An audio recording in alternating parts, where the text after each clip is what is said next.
আমাদেরকে ধরেছিল।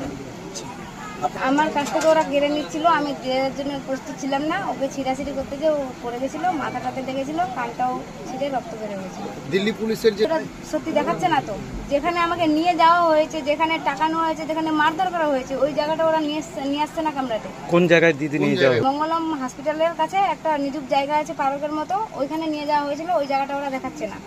আচ্ছা, কি করা হয়েছিল ওখানে নিয়ে গিয়ে? ওখানে যেয়ে আমাদেরকে মারাধরা করা হয়েছিল, পয়সা চেয়েছিল, আমার স্বামীকে বারবার ডাকছিল, আমি ডাকিনি, তার জন্য আমাকে মেরেছিল। কত টাকা নেওয়া হয়েছিল? 25,000 টাকা নিয়েছিল। কজন ছিল তারা? ওরা 4 জন ছিল, 2 জন মহিলা 2 জন পুরুষ। নিজেদেরকে পুলিশ পরিচয় দিচ্ছিল? ওরা বলছিল আমরা পুলিশের লোক। কোন ড্রেসে ছিল? সিভিল ড্রেসে ছিল ওরা।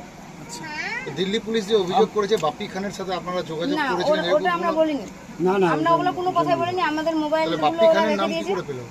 আমাদের মোবাইলে নাম্বার আছে, নাম সেভ করা আছে, যে আমাদের গ্রামের মেম্বার বাপ্পি, উনি লিখেছেন চাচা।